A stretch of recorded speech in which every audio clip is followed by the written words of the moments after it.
de leur donner des outils pour leur coacher, mais aussi de faire en même temps ce travail sur eux et vraiment d'accomplir aussi pendant les formations ce travail de transformation personnelle qui est très puissant et qui est nécessaire quand on veut après accompagner soi-même des personnes.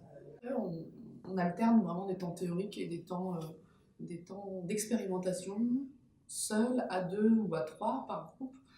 L'idée, c'est vraiment que les stagiaires puissent s'approprier la théorie, faire eux-mêmes le travail qu'ils seront amenés à faire ensuite aux coachés ou aux clients, et aussi d'intégrer les différentes choses de façon profonde, en étant vraiment bien présent dans l'ici et le maintenant, intégrer les choses pour faire ce travail de transformation intérieure et de compréhension et de connaissance de soi. Vraiment ce mélange en fait entre la présence, le travail sur la présence, à soi, à l'autre, le travail aussi sur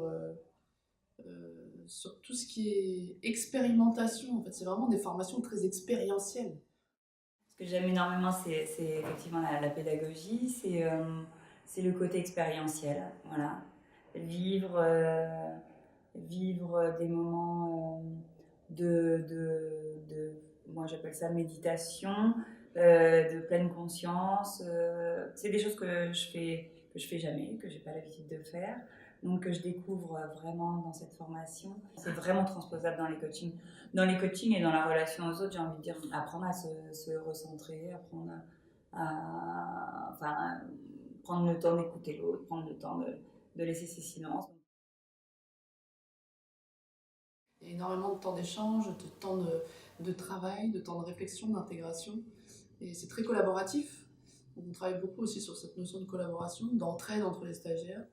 On promeut aussi le travail des stagiaires entre eux, ailleurs, indépendamment des cours, pour qu'ils puissent voilà, bien intégrer les choses et s'entraider et être dans ce rapport en groupe qui est vraiment très important aussi. On s'appuie beaucoup sur la dynamique du groupe.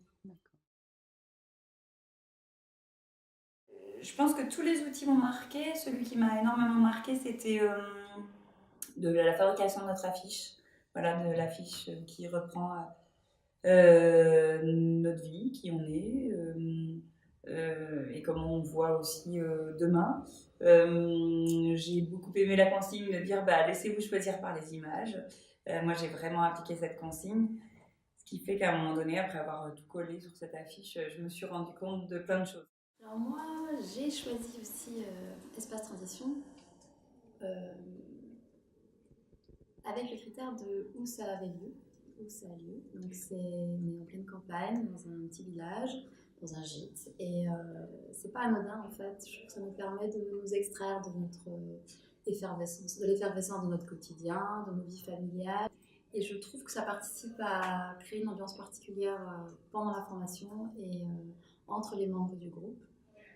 Ça permet de créer une bulle de sécurité où on est là les uns avec les autres, où on peut se permettre de laisser nos valises en rentrant et puis d'être pleinement là, ensemble. C'est un choix audacieux en fait de se mettre comme ça dans un petit village un peu loin de tout, parce que du coup il faut une motivation. Hein. Moi je viens de Normandie et en même temps ça donne aussi du sens à ce trajet. Je pars en voyage pour 3-4 jours d'aventure d'aventure collective avec d'autres personnes, aussi avec moi-même.